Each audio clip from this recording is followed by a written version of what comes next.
Stop reacting to everything and get noticed. Stoic philosophy for inner peace and self-control. The hidden cost of reacting to everything. You are tired, not the kind of tired that sleep fixes, not the kind that a vacation or a weekend off can touch. You are tired in a way that lives deeper than your body, in the part of you that keeps score of every word that stung, every situation that spiraled, every moment you lost yourself because something or someone pushed the wrong button and you could not stop what came next. That is the kind of tired no one talks about, the exhaustion of being constantly available to be provoked. Think about the last time someone said something that bothered you. Maybe it was a comment online. Maybe it was a colleague who dismissed your idea in a meeting. Maybe it was someone you love who said exactly the wrong thing at exactly the wrong moment. Whatever it was, it landed inside you, and something happened. Fast, automatic, almost involuntary. Your jaw tightened. Your thoughts accelerated. You felt the heat rise, and before you could even decide what to do with it, you had already reacted. You said something you did not fully mean, or you went silent in a way that communicated everything you were trying to hide. Or you replayed the scene 30 times that night while the other person slept without a single thought about it. That cycle. That is the trap. And here is what no one is telling you clearly enough. Every time that cycle runs, it costs you something. Not just your peace in the moment. It costs you your identity. It costs you your presence. It costs you the very quality that draws people to others, and that you have been searching for without knowing exactly what it is. The people you admire most, the ones who seem unshakable, the ones who walk into a room and change the atmosphere just by being there, the ones who others instinctively respect. They are not calmer because their lives are easier. They are not more composed because they have fewer problems. They are what they are because they have learned, either through wisdom or through suffering, that reaction is a surrender. That every time you react without choice, you hand control of your interior world to whatever is happening outside of it. Marcus Aurelius understood this. He was not a philosopher sitting safely in a library, writing elegant sentences about peace. He was an emperor. He dealt with wars on multiple fronts, a plague that killed millions, senators who conspired against him, a son who would eventually undo much of what he built. And yet, from the private journal he never intended for anyone to read, the Meditations of Marcus Aurelius reveals a man who trained himself daily to choose his response, not to feel nothing, to choose something. That distinction is the entire point of this video. You are not here to become emotionless. You are not here to pretend the world does not affect you. You are here because somewhere beneath the noise of your daily reactions, there is a version of you that is steadier, clearer, more deliberate. A version that does not need the last word. A version that is not destroyed by criticism or inflated by praise. A version that moves through difficulty without being defined by it. The Stoics spent centuries mapping the path to that version of yourself. And what they found was not a technique. It was not a breathing exercise or a mindset hack. It was a philosophy. A way of seeing reality that, once understood, makes reactive living feel not just exhausting, but unnecessary. By the time this video ends, you will not see the world the same way. You will not see yourself the same way. Because you are going to understand, perhaps for the first time with real clarity, that the peace you have been looking for has never been outside of you. It was never in the right circumstances, the right relationships, or the right outcomes. It was always one choice away. And that choice has always been yours to make. Let us begin. The reaction trap. Why your brain is wired against you. Before you blame yourself for every moment you have lost control, you need to understand something fundamental. Your brain was not designed for the world you are living in. It was designed for survival. And survival for most of human history meant reacting fast. Thousands of years ago, a delayed response to a threat was a dead response. The human nervous system evolved to detect danger and mobilize immediately, before the conscious mind had time to evaluate, deliberate, or choose. That lightning-fast threat response kept your ancestors alive. It is the same mechanism that makes you flinch before you see the object coming. It is the same system that floods your body with adrenaline before you have consciously registered that you are afraid. The problem is that your brain cannot tell the difference between a tiger and a text message. When someone challenges you publicly, your nervous system registers it as a threat. When your boss overlooks your contribution, your body responds as if survival is at stake. When someone you care about says something dismissive, the same ancient alarm system fires, and suddenly you are not a modern, rational adult with choices. You are a creature responding to danger, running the same biological program that served people who lived in caves. This is not weakness, this is architecture. Epictetus understood this long before neuroscience existed to confirm it. Born a slave, he had every reason to react, to the injustice of his condition, to the cruelty of those who owned him, to the humiliation that was his daily reality. And yet it was precisely in that condition of absolute external powerlessness that he arrived at what would become the most important insight in Stoic philosophy. There is always a gap between what happens to you and what you do with it. Always. No matter how fast the reaction feels, no matter how automatic it seems. That gap exists, and your entire freedom lives inside it. In the Enchiridion of Epictetus, chapter 1, he writes that some things are in our power and others are not. In our power are opinion, motivation, desire, aversion, and in a word, whatever is of our own doing. Not in our power are our body, our reputation, command, and in one word, whatever is not of our own doing. Read that again. Opinion, motivation, desire, aversion. Those are yours. They are the internal operations of your own mind. Everything else, what people say, what they do, what they think, what happens in the world, that is not yours. And the moment you treat something that is not yours as if it were yours to control, you have already lost. You have already stepped out of freedom and into suffering. The reaction trap is not a character flaw. It is a design flaw, one that the Stoics recognized as the central challenge of human existence, because you were built to react, but you were also built to reason. And reason, when trained, can intercept the reaction before it runs. It can step into that gap between stimulus and response and ask the question that changes everything. Is this mine to react to? Most of the time, the honest answer is no. But that answer does not come automatically. It comes through practice. It comes through the slow, deliberate rewiring of a mind that has been defaulting to reaction since the moment it could feel. And that rewiring begins not with willpower, but with understanding. Understanding what triggers you, why it triggers you, and what it is actually asking of you beneath the surface noise. Your brain is wired against you. That is a fact. But it is also trainable. And the Stoics were the first and most rigorous trainers of the human mind in history. What they built was not a set of rules. It was a complete system for reclaiming the gap, for making the space between stimulus and response wide enough to live in with purpose. That system starts with seeing the trap clearly, and now that you have, you can begin to step out of it. What the Stoics knew that psychology is just discovering. There is a conversation happening right now in the world of modern psychology, in research labs, clinical practices, and best-selling books, about the relationship between thought, emotion, and behavior, about how beliefs shape perception, about how the stories we tell ourselves become the reality we inhabit, about how the space between what happens and what we do with it is not fixed, but expandable. It is a fascinating conversation, and it is approximately 2,000 years late. The Stoics were not waiting for brain scans or clinical trials. They were working with something more direct, human experience, rigorously observed and systematically recorded.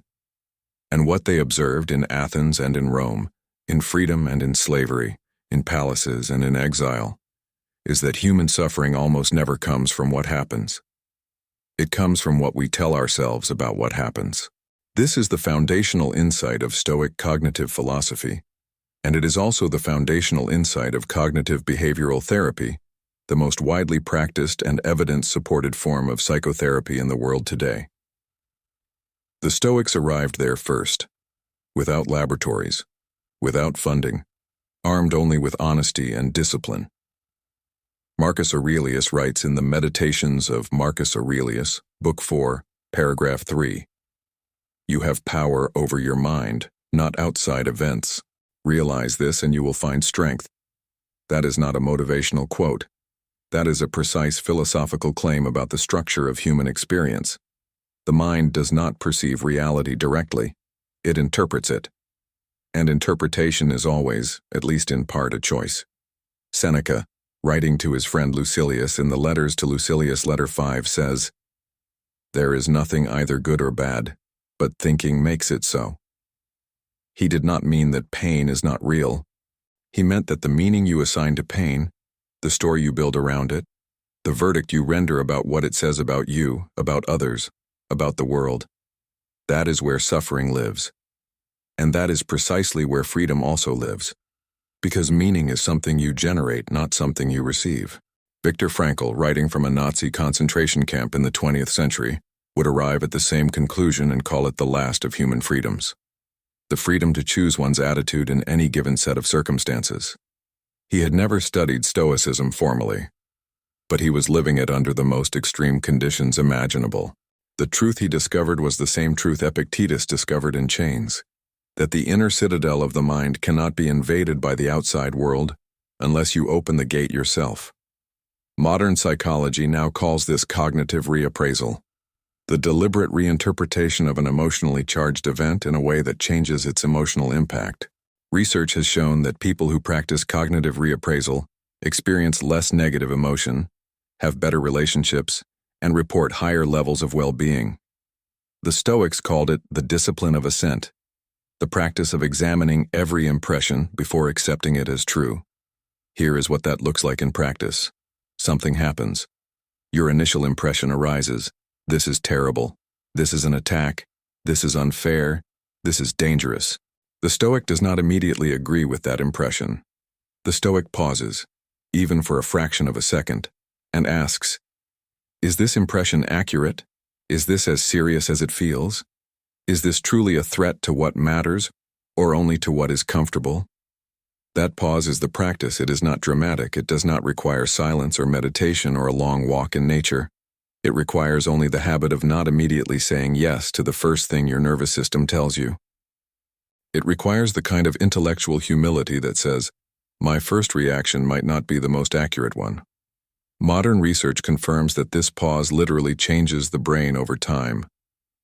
Neuroplasticity, the brain's ability to rewire itself through repeated experience, means that every time you intercept a reactive impulse and replace it with a deliberate response, you are physically changing the architecture of your mind. You are making the gap bigger. You are making freedom more available. The Stoics did not have the word neuroplasticity, but they had something better. They had Epictetus, who spent an entire lifetime demonstrating that the mind could be trained from any starting point, under any conditions, by anyone willing to do the work. No privilege required. No inheritance of calm. No favorable circumstances needed. Only the decision to practice. 2,000 years of philosophy and science are pointing at the same thing. The question is no longer whether the mind can be trained to respond rather than react. It clearly can. The question is whether you are willing to begin. The dichotomy of control, drawing the line that changes everything. There is one idea in all of Stoic philosophy that, if you truly understand it, not intellectually but in your bones, in the way you move through your day, will change your life more profoundly than any other single insight. It is not complicated. It does not require years of study or advanced reasoning. It is so simple that it sounds almost obvious when you first hear it. And it is so radical that most people spend their entire lives violating it without ever realizing it. It is this: some things are within your control, and some things are not. That is it. That is the whole thing. Two categories. Everything in your life falls into one of them. And the practice of Stoicism is, at its most fundamental level, the practice of learning which is which and acting accordingly. Epictetus calls this the dichotomy of control. He places it at the very opening of the enchiridion, not buried in the middle, not saved for the advanced practitioner, but right at the front, as if to say, if you understand nothing else, understand this, because everything else depends on it. Within your control, your judgments, your intentions, your desires, your responses. These are yours. No one can take them from you. No situation can override them. They are the domain of your will, what Epictetus calls prohairesis, the faculty of rational choice that makes you human in the fullest sense. Outside your control, your body, your reputation, your property, the opinions of others, the outcomes of your efforts, the behavior of the people around you, the weather, the economy, history, the past, the future. These are not yours. They never were. And every moment you spent trying to control them was a moment spent in an impossible negotiation with reality. Think about what you reacted to most recently. Whatever it was, a person's words, a situation's outcome, a change in plans, someone's indifference, someone's hostility. Was it in your control? Could you have made it different by the power of your will alone? Or were you reacting to something that was never yours to determine? This is where most of the suffering in human life is manufactured, not in the events themselves, but in the refusal to accept the boundary between what is ours and what is not. We rage against outcomes we did not choose. We obsess over opinions we cannot change. We exhaust ourselves trying to manage the unmanageable and then wonder why we feel so powerless. Epictetus says in the Enchiridion, chapter 2, that if you suppose that only to be your own which is your own, and what belongs to others such as it really is, then no one will ever compel you or restrain you. You will never accuse anyone or blame anyone. You will do nothing against your will. No one will hurt you. You will have no enemies. And you will not be harmed. No enemies. Not because the world will suddenly become kind, but because your relationship with the world will have fundamentally changed. When someone criticizes you, it will register not as an attack on your worth, because your worth is in your own domain, but simply as their opinion, which is in their domain. When plans change, it will not feel like a personal offense, but like the simple operation of factors outside your control. When outcomes disappoint, you will grieve the preference without losing the peace, because you never confuse the outcome with your identity. Drawing this line, clearly, consciously, repeatedly, is not a passive act. It is one of the most demanding disciplines in all of philosophy, because the human mind is relentlessly territorial. It wants to own everything it touches. It wants the world to match its expectations. It wants people to behave in the ways it has decided they should. And every time the world declines to cooperate, the reactive mind takes it personally. The Stoic mind does not take it personally. Not because it does not care, but because it has drawn the line. It knows the difference between a preference and a necessity. It knows the difference between wanting something and needing something for the sake of one's own integrity. It has learned to invest its energy only where that investment can actually produce something. Your response, always, is in your control. The world's behavior, never. When you build your life on that distinction, when you stop wasting energy on the uncontrollable and start investing everything you have in what is truly yours, something remarkable happens. You become lighter. Not because your problems disappear, but because your relationship with them changes. You stop fighting reality and start working with it. You stop being at the mercy of events and start being the one who decides what events mean. That is the line that changes everything. And it has been waiting for you to draw it. The identity of the reactive person and why it keeps you invisible. There is something no one tells you about being a reactive person. It is not just exhausting. It is not just destructive to your peace. It is also, paradoxically, making you invisible. Not invisible in the way you might fear. Not unseen, not ignored. Invisible in a more specific and more damaging sense. Predictable. And predictability, in the social and psychological sense, is the death of genuine presence. When people know how to provoke you, they own a part of you. When your reactions are consistent and automatic, you become a known quantity, someone whose emotional landscape can be mapped and navigated by others for their own purposes. The person who knows that a certain comment will make you defensive has power over you. The person who knows that a certain silence will drive you to anxious over-explaining has leverage over you. The person who knows that a certain tone will make you fold has authority over you that you never consciously granted. And here is the deeper truth that makes this more than just a matter of strategy. When you are reactive, you are not fully present. You are not showing the world who you are. You are showing the world who your triggers made you into. The emotion that takes over in those moments is real, yes, but it is not you at your most essential. It is you at your most conditioned. It is the pattern, not the person. People sense this, not always consciously, not always in words, but they feel it.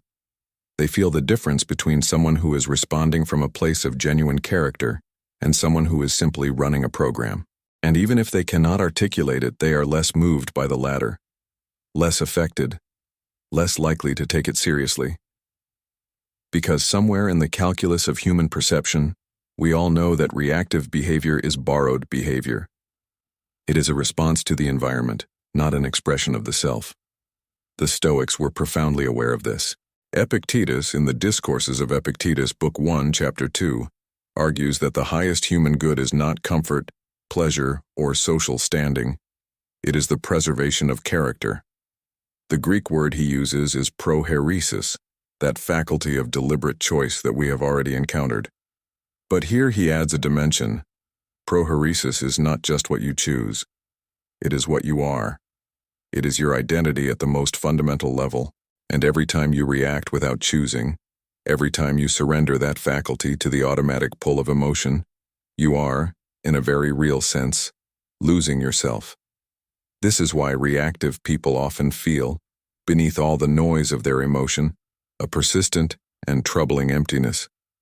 Not the emptiness of boredom, but the emptiness of self-abandonment, of having spent years being whoever the situation needed them to be instead of who they actually are, of having constructed a personality out of responses rather than out of values. And here is the social consequence that no one is comfortable naming directly. The world does not admire this. The world may provoke it, may even enjoy it in a shallow sense, may use it as entertainment or as a tool, but it does not respect it. The person who loses control at every friction is noted and then mentally categorized as someone to handle, not someone to follow, someone to manage, not someone to trust, someone to provoke when you need a reaction, not someone to turn to when you need genuine strength. The people who command real respect, not the kind that comes from authority or fear, but the kind that arises organically from witnessing someone who is genuinely in possession of themselves, those people are not interesting because of how they react. They are interesting because of how they do not. Their stillness in the face of provocation signals something that no amount of performance can fake. They know who they are, and they are not willing to let the outside world decide for them. That is the identity the Stoics were building. Not an image, not a mask, not a strategy for social success. A genuine self, grounded in values, protected by reason, expressed through deliberate action, a self that becomes visible not by demanding to be seen, but by being so clearly, so consistently itself that the world cannot help but notice. To stop reacting is not to go quiet. It is to finally speak, with your whole self, rather than with whatever the moment pulled out of you. Amor Fati, loving what you cannot change. There are moments in every human life that feel like betrayal, not by another person, by existence itself. You planned carefully and everything fell apart. You loved honestly and still got hurt. You worked with everything you had and were passed over. You did the right thing and were punished for it. In those moments, the reactive mind does not just resist what happened. It goes to war with it. It demands a different outcome, a different past, a different world. It burns energy it cannot afford on the negotiation of what has already been settled, and in the gap between what happened and what you needed to happen, suffering takes up residence and refuses to leave. The Stoics had a response to this that is, on first hearing, almost offensive in its directness. Love it. Not accept it. Not tolerate it. Not make peace with it. Love it. Amor Fati. The love of fate. The active, deliberate embrace of everything that happens, not because everything is good, but because everything that happens is now part of your life, and your life is the only material you have to build anything with. Marcus Aurelius expresses this in the Meditations of Marcus Aurelius, Book 10, Paragraph 3, where he writes, "Love only what happens, what was destined for you. What could be more fitting?" This is not the sentimentality of someone who had an easy life. This is the philosophy of a man who buried multiple children, governed an empire in perpetual crisis, dealt with ingratitude and betrayal on a scale most people cannot imagine, and still chose, every single morning, to love the life he was given rather than mourn the life he imagined. But let us be precise about what Amor Fati is not. It is not resignation. It is not passivity. It is not telling yourself that what hurt you did not really hurt, or that injustice is secretly justice, or that your grief is not real. Stoicism does not ask you to lie to yourself. Amor Fati is something far more sophisticated. It is the recognition that the past is immutable, that what has happened fully and permanently, and that no amount of resistance will change it, combined with the deliberate choice to use that reality rather than fight it. It is the difference between a sculptor who throws away a stone with an imperfection and one who works that imperfection into the design. The stone does not change. The relationship with the stone changes everything.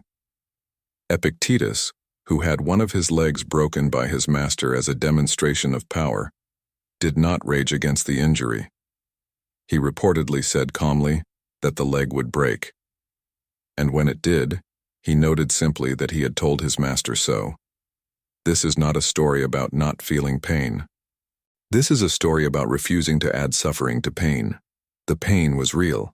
The permanent mental resistance to the reality of the pain, that was optional. And Epictetus chose not to carry it. There is a practical dimension to this that transforms daily life. When you stop fighting what cannot be changed, you free up an enormous amount of mental and emotional energy. Energy that was being spent in the fruitless effort of undoing the past or renegotiating fate becomes available for something productive, for understanding, for adaptation, for the construction of something new from the material of what happened. Athletes understand this better than most. The game that was lost cannot be replayed. The championship that went to another team is permanent history. The great ones do not pretend it does not sting. They feel it fully, they process it honestly, and then they turn that exact experience, the loss, the disappointment, the humiliation, into fuel. Not by denying what happened, by loving it enough to use it. You do not have to like everything that happens to you. Amor Fati does not require false positivity. It requires something harder and more real. The willingness to say, this is my life, every part of it, and I refuse to let any part of it be wasted. Not the beautiful parts, not the painful ones, not the unjust ones. That refusal is not surrender. It is the deepest possible form of sovereignty, because you cannot control what fate brings, but you can always control whether you use it. The mask of composure versus the armor of virtue. Most people, when they first encounter Stoic philosophy and decide they want to apply it, make the same mistake. They begin performing calm. They learn to keep their face neutral. They practice the flat tone of voice and the measured response. They construct with some effort a presentation of equanimity, and they mistake that presentation for the thing itself. It is a completely understandable error, and it is one that will eventually collapse, because there is a fundamental difference between the mask of composure and the armor of virtue. One is a surface. The other is a structure. One depends on the absence of pressure to hold together. The other becomes stronger under pressure. One is a social performance, impressive to watch, fragile under stress. The other is a philosophical foundation, invisible from the outside but unshakable from within. The Stoics were relentlessly clear about this distinction. Virtue, what they called arete, is not behavior. It is character. It is not the absence of emotion. It is the alignment of all your actions, in all circumstances, with what is genuinely good, genuinely rational, and genuinely yours to choose. Virtue does not require a favorable audience. It does not require manageable circumstances. It requires only the consistent decision to act from your deepest values, regardless of what the moment demands of your image. Seneca addresses this directly in the letters to Lucilius, letter 11, where he writes that even the wise man's face will sometimes betray agitation, will pale or blush, or be disturbed by emotion. but that what matters is not the absence of these responses but the governance of them. He does not say the virtuous person feels nothing. He says the virtuous person is not governed by what they feel. There is a master in the house, and the master is reason, not because reason suppresses emotion, but because it has developed the authority to say, I hear you, and I am still choosing something different. This is the armor, not the mask. The mask of composure is built for others. It is constructed in the hope that others will see you as calm, as controlled, as impressive. It is reactive in nature. It is a response to the social environment, a performance mounted in the presence of an audience. And because it is built for others, it is vulnerable to others. A sufficiently private moment, a sufficiently intense provocation, a sufficiently long stretch of difficulty, and the mask comes off. Because it was never really you. The armor of virtue is built for yourself. It is not constructed to be seen but to be inhabited. It is not a presentation but a practice. The slow accumulation of choices made in alignment with your values when no one was watching, when it cost you something, when the easier path was to react. Each of those choices adds a layer. Each reinforces the next. Until what started as effort begins to feel like nature. Until composure is not something you perform, but something you are. Marcus Aurelius is extraordinarily honest about his own internal states in the Meditations. He admits to anger, to impatience, to desire, to frustration. He does not pretend to be a finished product.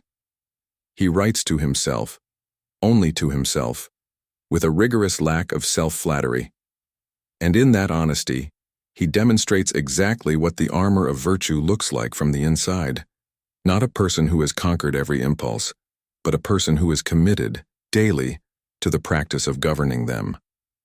Who returns to the work every morning without pride and without shame, only with the quiet, unshakable intention to live well. You can spot the difference between the mask and the armor in the people around you, once you know what to look for. The mask needs maintenance. It tightens under pressure, becomes brittle when challenged, breaks when the stakes are high enough. The person wearing it is defensive, because the mask is the only thing standing between them and vulnerability. The person wearing the armor is different. They can afford to be honest because their stability does not depend on being seen in a particular way. They can absorb criticism without flinching because their identity is not located in others' assessment of them. They can sit in discomfort without performing distress because they have already made their peace with the fact that not everything will be comfortable. That is not a performance. That is a life. And it is available to anyone willing to build it from the inside out. Seneca's warning: the enemy living inside your head. Seneca was one of the wealthiest, most politically connected, and intellectually brilliant men of his era. He advised an emperor. He wrote some of the most penetrating and emotionally honest philosophical texts in the Western tradition. And he spent much of his life in an internal battle with an enemy he knew better than anyone, the enemy that lives inside the human mind and manufactures suffering that reality alone would never produce. He called it by many names in different letters. He described it as the internal agitator, the voice that amplifies threat, the imagination that arrives at catastrophe long before reality does. He was not describing a medical condition. He was describing the universal human tendency to multiply suffering through anticipation, comparison, and interpretation, to take a difficult situation and make it worse by what we tell ourselves about it. In the letters to Lucilius, letter 13, Seneca writes, "We suffer more in imagination than in reality." He then goes further. "We are tormented by the things that may happen, not the things that are happening. We are not ruined by what is, but by what might be." This was not a casual observation. It was a precise diagnosis of the mechanism behind most human reactivity.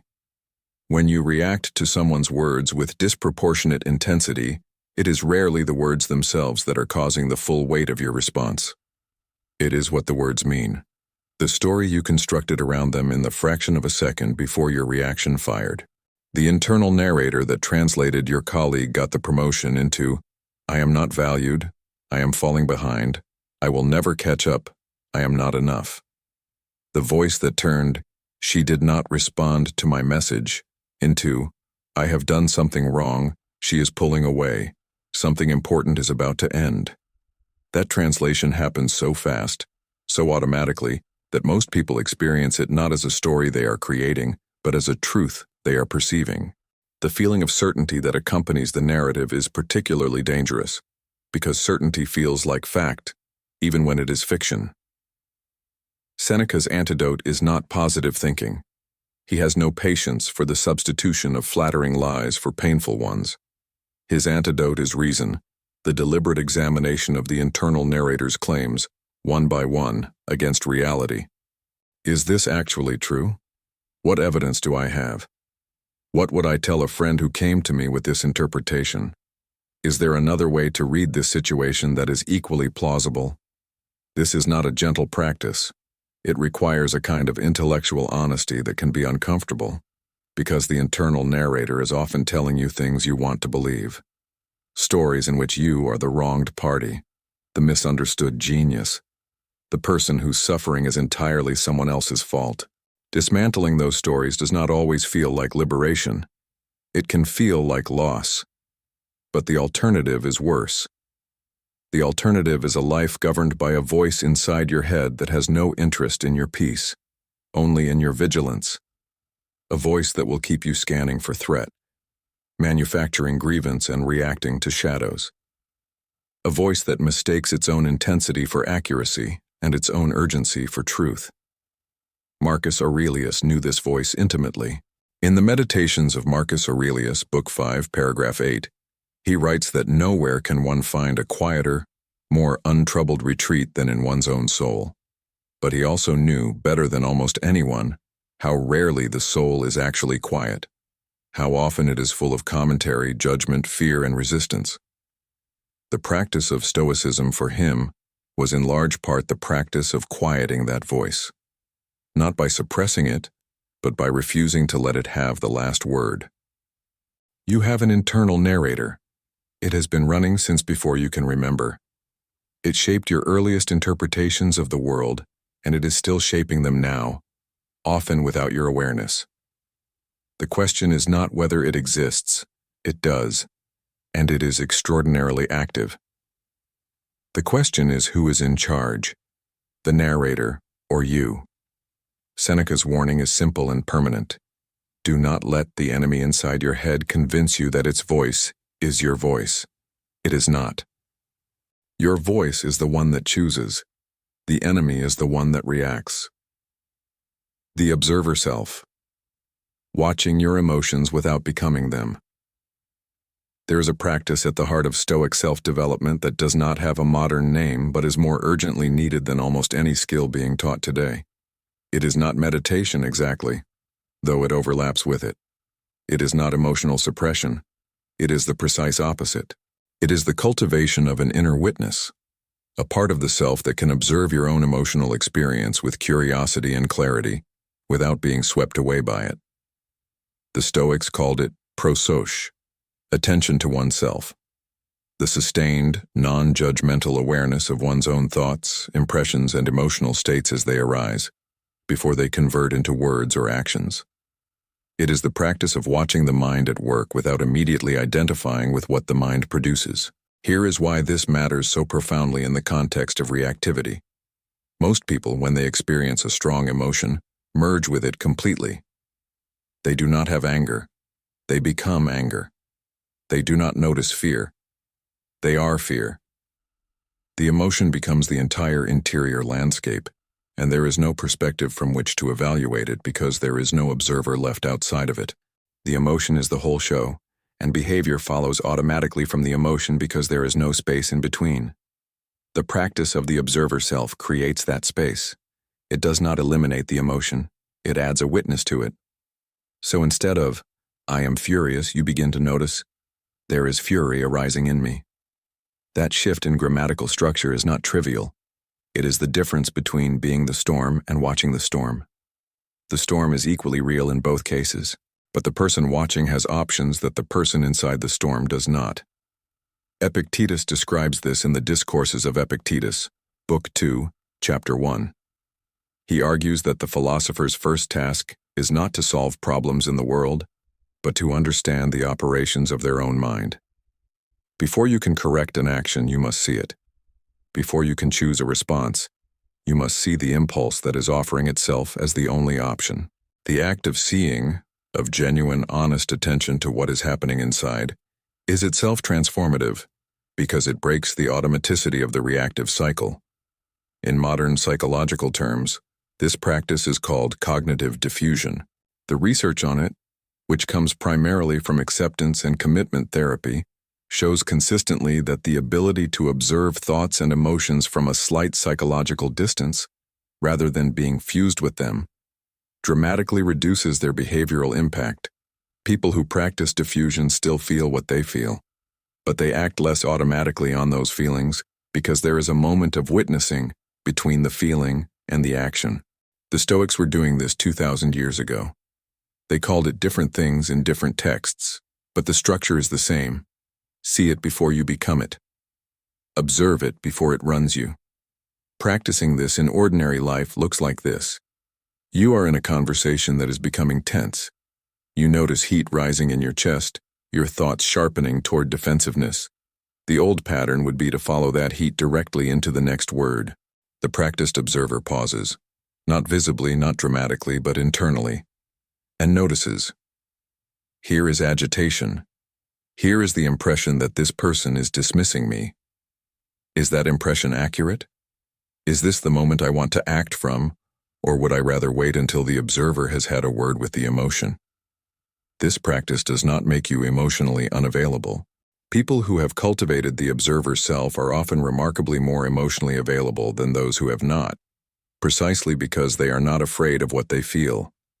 They can afford to feel fully because they know they will not be ruled by what they feel. The emotion is information, not instruction.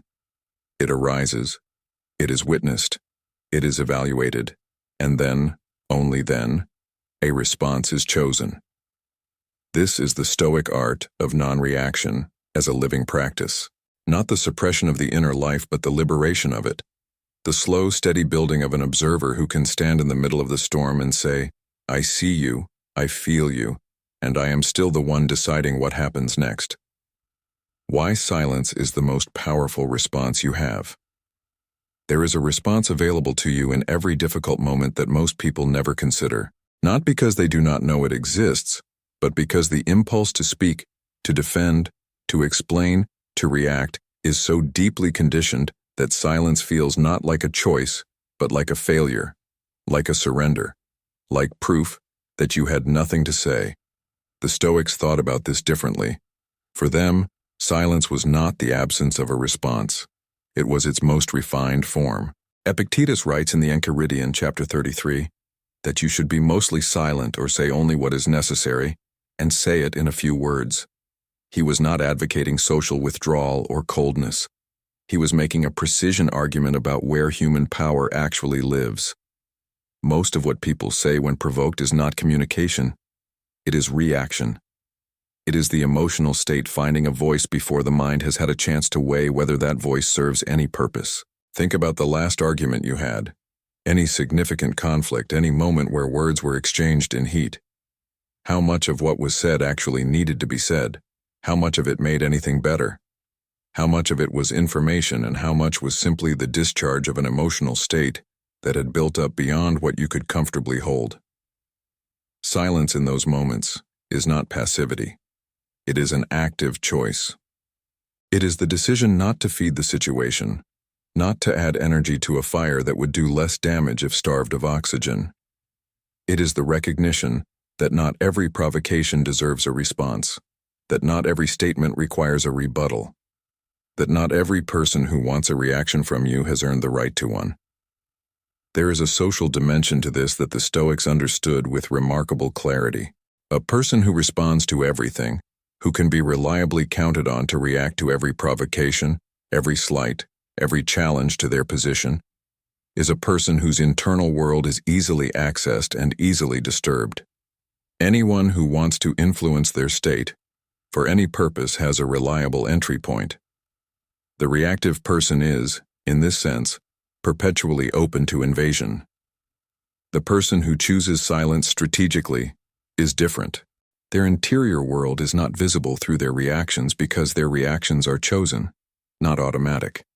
They cannot be easily read, easily provoked, or easily manipulated, not because they are cold, but because they are governed from the inside. There is no handle on the outside of the door through which someone else can pull them. Marcus Aurelius, who had to absorb the provocations of an entire empire, returns repeatedly in the Meditations to the theme of speaking with economy, not because words are dangerous, but because unnecessary words are a form of self-betrayal. They reveal the state you are in rather than the response you have chosen. They spend energy that could be conserved. They offer positions that can be attacked. There is also something that happens in the silence between a provocation and a response that is deeply underappreciated. The other person is forced to sit with their words. When you do not immediately react, when you receive what was said and hold it without rushing to answer, the person who said it must watch it hang in the air. Often in that space they will clarify themselves, retract something, reveal something they did not intend to reveal, or simply realize that what they said did not land the way they intended. Silence is not just a protection for you. It is also a pressure applied, gently, without aggression, to the situation itself. Seneca writes in the Letters to Lucilius, letter 40, that speech which works upon the hearers and forces them to do something is good, but that speech which merely fills space, which announces rather than moves, which reacts rather than creates, is just noise. And noise, however loud, commands no authority. The most powerful people in any room are not always the ones talking. They are often the ones who speak rarely, and when they do, with such precision and intention that the room shifts. Their silence was the preparation. Their words, when they finally come, carry the weight of everything that was not said. That is the Stoic relationship with silence. Not a retreat, but a discipline. Not weakness, but the economy of a person who knows that their words, like their energy, are finite, and who refuses to spend either without good reason. The social mirror. How inner stillness changes how others see you. There is a paradox at the center of human social life that almost everyone experiences, but very few understand.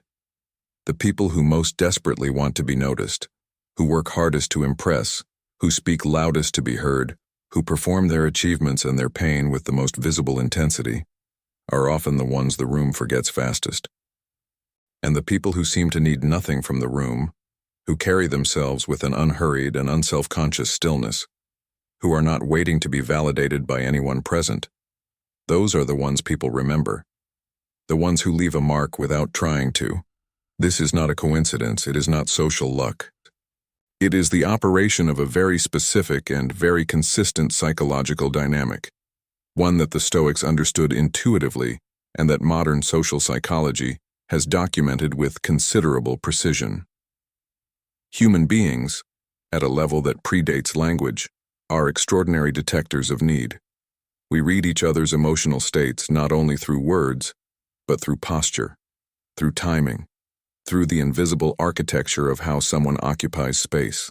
And one of the things we are most sensitive to is the need for approval. The desperate, usually unspoken orientation toward others that says, "Tell me I am enough. Tell me I am right. Tell me I am worth paying attention to." When that need is present, people sense it. And the effect it produces is, almost universally, the opposite of the one being sought. Need repels, not because people are cruel, but because need, in social dynamics, creates an asymmetry of investment, and the person who invests less has the inherent social authority. The person who needs nothing from you holds your attention differently than the one who is quietly demanding everything. The Stoic who has done the inner work, who has disengaged from the approval of others as a source of identity, who has grounded their sense of self in virtue rather than in external validation, who is present in a room without needing anything from it, that person produces a completely different social effect. Their stillness is read as confidence. Their lack of performance is read as authenticity. Their refusal to compete for attention is read as the security of someone who has nothing to prove. This is not a strategy. That distinction matters enormously. You cannot perform Stoic indifference to approval as a technique for gaining approval. The irony there destroys the effect immediately, because the need is still present and still visible. The only way to produce genuine social presence is to genuinely not need the validation you would otherwise be seeking. The work has to be real. The internal shift has to actually happen. Marcus Aurelius writes in the Meditations of Marcus Aurelius, Book 3, paragraph 16, that very little is needed to make a happy life. It is all within yourself, in your way of thinking. He was not writing a social tip. He was writing about the complete relocation of one's source of sufficiency, from the outside world to the interior life. But the social consequence of that relocation is immense, because the moment you are genuinely sufficient from within, your relationship with every person in your life changes. You no longer need them to be anything other than what they are. You no longer need situations to go a certain way. You are free. Free to engage without desperation, to listen without agenda, to contribute without needing acknowledgement. And people, feeling that freedom emanating from you, respond to it. They trust you more because you are not trying to extract anything from them. They respect you more because your self-worth is not contingent on their assessment. They are drawn to you because you represent, in embodied form, something they are searching for themselves, the experience of being enough without conditions. This is the social mirror. What you project from within is what the world reflects back. Not always perfectly, not without exceptions, but with enough consistency to be called a law. Inner stillness creates external presence.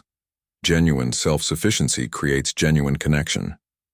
The person who needs nothing from the room is the one the room cannot stop thinking about. The Stoics did not pursue this as an outcome. They pursued virtue as its own end and noticed that these effects followed. That sequence matters. You cannot reverse it. You cannot pursue the effect and produce the cause, but you can pursue the cause, the genuine, practiced, unglamorous work of building a self that does not depend on the world's approval, and trust that what follows will be real. Rewriting the internal narrative. From victim to victor. Every person walking through the world is carrying a story. Not just the facts of their life, not the objective sequence of events that could be listed in a biography, but the meaning they have assigned to those events. The interpretation, the verdict, the conclusion they have drawn about what happened to them, what it says about the world and what it says about themselves. That story shapes everything. It shapes how you interpret new events, because the mind is extraordinarily efficient at finding evidence for what it already believes. It shapes your emotional baseline, because a story of being wronged produces constant low-level vigilance, while a story of being capable produces constant low-level confidence.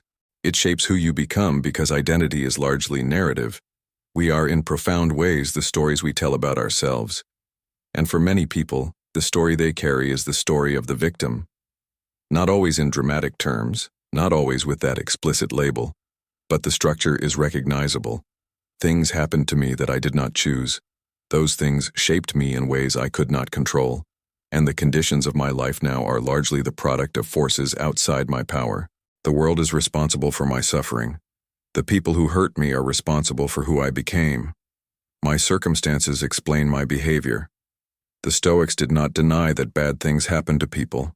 They did not pretend that injustice is not real, that cruelty does not leave marks, that circumstances do not shape outcomes. They were not naive about the difficulty of human life. But they were absolutely clear about one thing. The story of victimhood, however accurate its facts, is a story that enslaves the person who believes it, because it locates the source of one's condition entirely outside oneself, and with it, locates the possibility of change outside oneself as well. You cannot become free through a story that makes you powerless. The facts of your past may be fixed, but what you decide those facts mean, what you choose to conclude from them about your capabilities, your worth, and your future, that is yours to determine. Right now, without asking permission from anyone who has ever hurt you. Epictetus is the supreme Stoic teacher of this rewriting. A man who was enslaved, who had a physical disability inflicted on him by another person, who had every material and social condition stacked against him, and who became one of the most influential philosophers in Western history.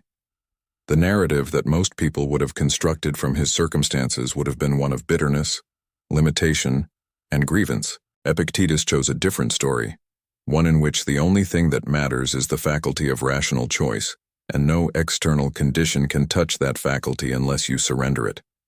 In the Discourses of Epictetus, Book 1, Chapter 1, he argues that the only truly enslaved person is the one who believes their freedom is located in circumstances.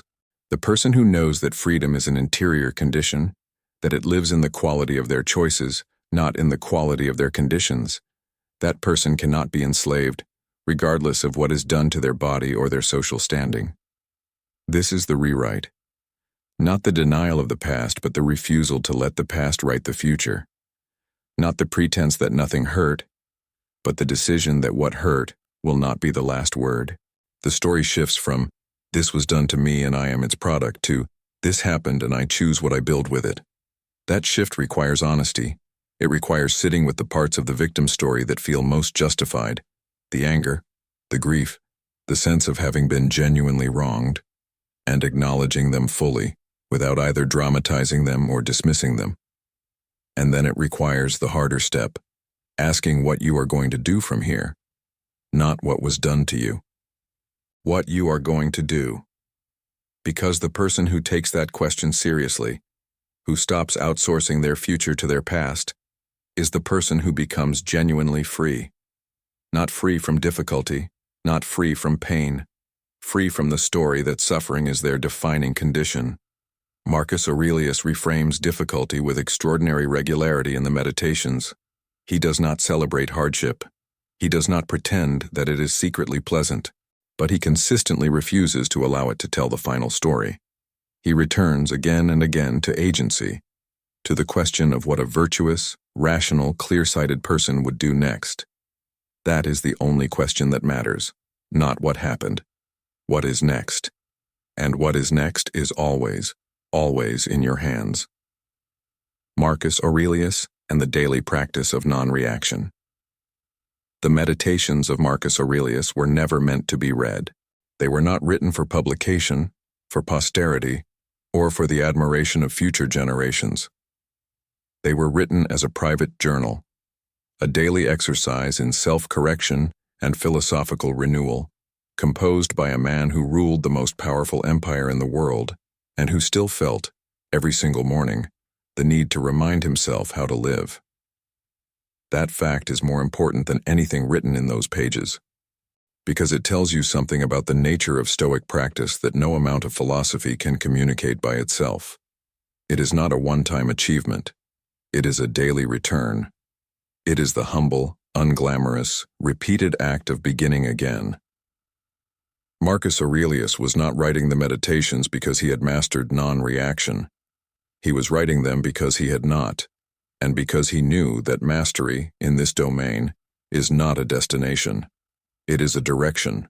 Every day you either move toward it or you drift away from it. There is no coast, there is no arrival, there is only the practice. And what did that practice look like for the Emperor of Rome? It looked like exactly what we find in the Meditations. The deliberate recall every morning of the philosophical principles he needed to carry through the day, the premeditation of what he might face, the rehearsal of responses before the provocations arrived, the evening review of where he had fallen short, and the quiet, non-punitive resolution to do better the next day.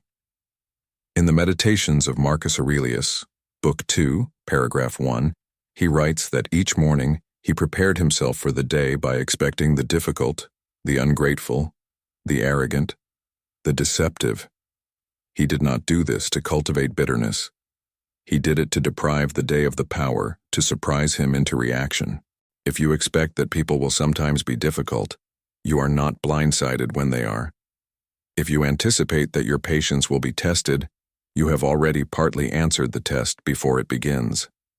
This is the Stoic technique of the premeditatio malorum, the premeditation of adversity, the deliberate contemplation before the day begins of what difficulties might arise and how the virtuous person would meet them.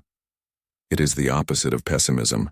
It is preparation, the same preparation that a soldier undertakes in training, not because they want to face battle, but because they know they will, and they intend to be ready. The daily practice of non-reaction also involves the evening review, what Seneca, in the Letters to Lucilius, Letter 3, describes as his own habit of reviewing the day before sleep. Where did I lose my patience? Where did I react before choosing? Where did I let someone else's behavior determine my state? These are not questions for self-flagellation. They are questions for calibration, the honest appraisal of where the practice is strong and where it needs work. What emerges from this picture of Marcus Aurelius is not a man of supernatural calm.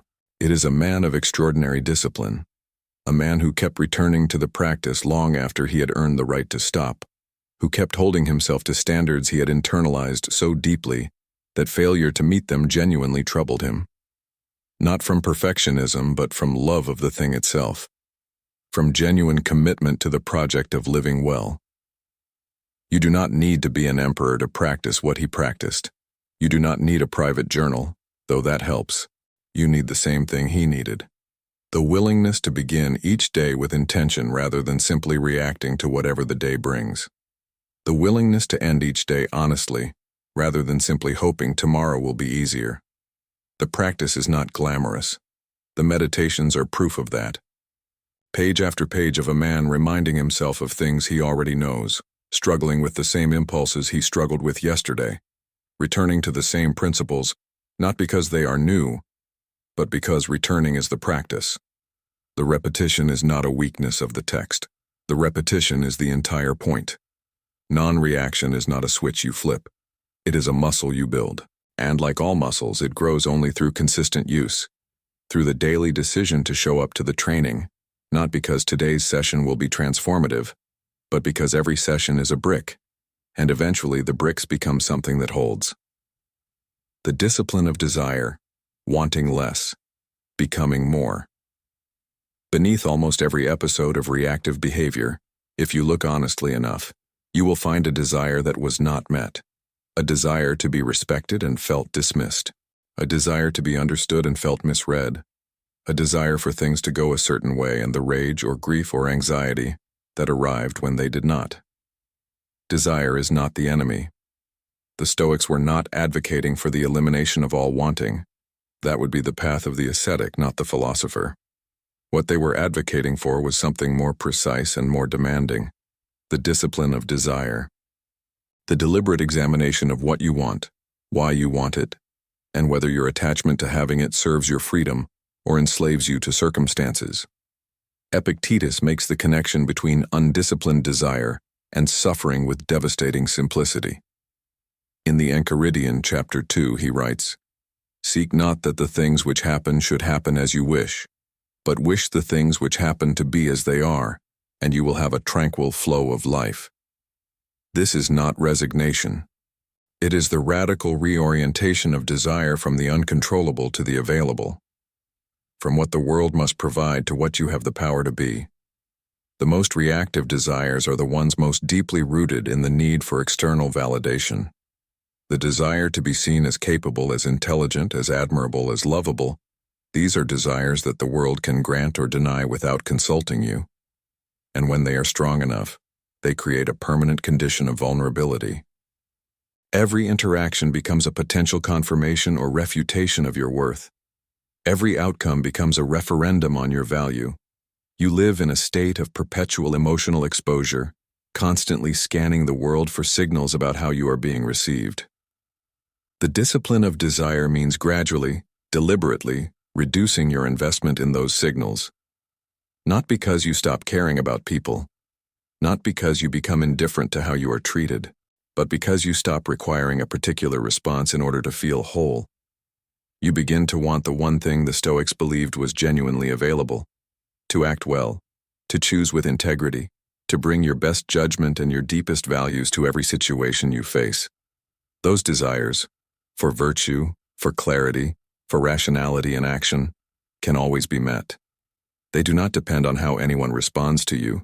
They do not require a favorable audience or a cooperative world. They require only your own commitment. And because they can always be met, They are the only desires that can never make you a slave. Marcus Aurelius returns to this theme throughout the Meditations with a quality that is almost like urgency. The urgency of a man who knows that the alternative to disciplined desire is perpetual dissatisfaction. In the Meditations of Marcus Aurelius, Book 6, paragraph 2, he writes, "Everything harmonizes with me, which is harmonious to thee, O universe. Nothing for me is too early nor too late, which is in due time for thee." This is the desire fully matured, not the desire for a specific outcome, but the desire to be in right relationship with whatever reality provides. Not to be served by the world, but to serve what is good within it.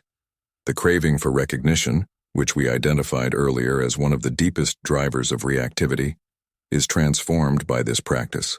When you no longer need the room to notice you, you stop performing for the room. When you stop performing, something genuine emerges in its place. And genuine presence, genuine character, genuine commitment to what is right. Those things attract attention that no performance could have produced. Wanting less of what the world can give, and more of what only you can provide yourself. That is the discipline. It is not deprivation. It is precision. It is the intelligent allocation of your deepest energies toward things that can actually deliver what you are looking for. Because the recognition you get from having truly done something right, the interior recognition, the private satisfaction of having chosen well, is a satisfaction that nothing external can produce or take away. It is the only satisfaction that is genuinely yours. The point of no return. When stillness becomes your nature, there is a threshold that exists in the serious practice of any discipline, a point past which the practice is no longer something you do, but something you are. Athletes call it muscle memory. Musicians call it internalization. The Stoics called it the formation of character. Before you reach it, non-reaction is a practice. Something you have to remember to do, something you have to choose in the moment, something that requires effort and attention. You notice the impulse to react. You remember the principle. You pause. You choose differently. The process is real and it is working, but it is still a process, still something that requires your conscious participation to execute. After you reach that threshold, something changes. The pause is no longer effortful. The choice is no longer a struggle between impulse and principle. What was once the destination becomes the starting point. Equanimity is no longer the thing you return to after losing it. It is the ground you stand on. The storm still comes. But you are no longer the storm. You are the ground. This is what the Stoics meant by the formation of virtue. Not the knowledge of what is right, but the embodiment of it. The state in which acting from your values is no longer a discipline but a disposition, in which what you once had to choose has become who you are. Aristotle, whose work profoundly influenced the Stoics, described this as the movement from akrasia, weakness of will, the knowing of the good without doing it, to enkratia, self-mastery, the consistent alignment of action with value, to arete, virtue, the state in which the alignment is complete enough that the distinction between intention and action has largely dissolved. The virtuous person does not resist the temptation to react because they have the willpower to resist it. They do not react because the reactive impulse is no longer the first voice they hear. Virtue has gotten there first. Marcus Aurelius, in the Meditations of Marcus Aurelius, Book 7, paragraph 9, expresses this with characteristic humility. Confine yourself to the present. Not because the future is not worth considering, but because the person who is genuinely present, who is not pulled backward by grievance or forward by anxiety, has already crossed a threshold that most people spend their lives approaching. The present moment is where freedom lives, and the ability to actually inhabit it, rather than just visiting it occasionally, is the sign that the practice has gone deep enough to change the architecture of the self. You will know you are approaching this threshold by certain signs. You will notice that situations that used to destabilize you now register and then release, rather than embedding and festering. You will notice that criticism, which used to feel like an attack on your identity, begins to feel more like information, something to examine, not something to defend against. you will notice that the desire for the last word diminishes, not because you are suppressing it, but because the part of you that needed the last word has less and less to prove. You will also notice something in the people around you, a slight shift in how they come to you, less drama, more genuine need, because the person who can no longer be easily provoked, who no longer feeds the cycles of conflict and validation, becomes a kind of anchor in the social environment. People do not provoke anchors. They hold on to them. This threshold is real. It is not a myth invented by philosophers to make the work seem worthwhile. It is the natural destination of a practice that is genuine and sustained. And the single most important thing to understand about reaching it is that you cannot reach it by trying to reach it. You can only reach it by continuing to practice, by returning to the work, day after day, with the same humble commitment that Marcus Aurelius brought to his meditations every morning. The point of no return is not a performance, and it is not a destination. It is what happens to a person who kept going long after it stopped being exciting, who kept practicing long after the novelty wore off, who kept choosing again and again to be the author of their response, until one day they looked up and realized that the choice had become effortless, not because the world had gotten easier, but because they had gotten real. The choice that was always yours. Everything you have encountered in this video, every principle, every practice, every insight drawn from Marcus Aurelius, Epictetus, and Seneca, points to a single truth. A truth that the Stoics did not invent, but that they articulated with more clarity, more rigor, and more practical precision than perhaps any other tradition in human history. You are not a product of your circumstances. You are the product of your choices. And the most important choice you have, the one that governs all the others, the one that determines the quality of your entire interior life, is not a choice about what happens to you. It is a choice about what you do with what happens to you. That choice was always there. In every moment when you reacted, it was there. In every moment when you surrendered your peace to something outside of you, when you let someone else's behavior determine your state, when you spent the night rerunning scenes that were already over, in every one of those moments there was a choice available. It was not always visible. It was not always easy to access. But it was there. It is always there. The Stoics did not offer you a way to escape difficulty. They offered you something infinitely more valuable. A way to meet difficulty without being reduced by it. A way to move through the world with your character intact, your judgment clear, and your peace rooted in something no circumstance can reach. Epictetus, who had every external condition against him, was freer in his philosophy than most people who live in comfort and abundance, not because his freedom was granted by the world, but because he understood, genuinely, bone deep without any philosophical ambiguity, that freedom was never located outside himself in the first place, that it was always the faculty of choice, always the decision about what things mean and what to do with them, always, irreducibly, his. Marcus Aurelius, who had the world at his disposal and still found it insufficient to produce inner peace without work, kept returning to the same practice every day, not because it was easy, but because it was the only thing that was genuinely worth doing, because nothing outside gain, no title, no power, no praise, no perfect circumstance, could substitute for the thing that only he could provide for himself. The commitment to live with clarity, with virtue, with the kind of self-possession that does not require the world's cooperation. Seneca, who lost everything he had built and faced death with the emperor's sentence over him, wrote his finest letters in the final years of his life.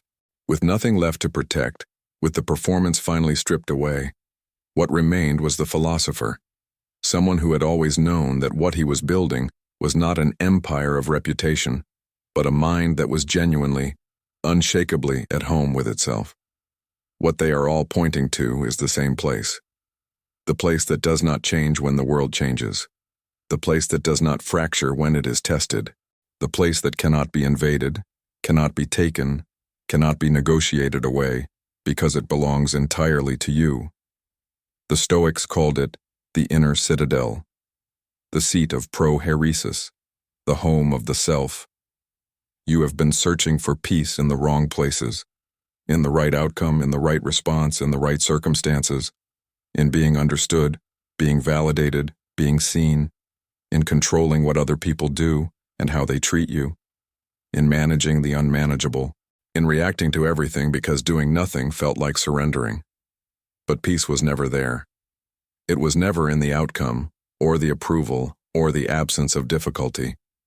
It was always here, in the quality of your attention, in the integrity of your choices, in the alignment between what you value and how you act, in the decision, made freshly in each moment, to be the author of your own response rather than the product of your circumstances. That decision is available to you right now, not after things get easier, not after the people around you change, not after the world becomes fairer or quieter or more accommodating. Right now, in exactly the conditions you are in, with exactly the history you carry, the choice is available. Stop reacting to everything. Not because the world does not deserve a response, not because nothing matters, but because you have finally understood that your peace does not depend on what the world does. Your peace depends on what you choose, and you have always had the power to choose. That power was never taken from you, it was only forgotten, and now it has been remembered. Go live accordingly.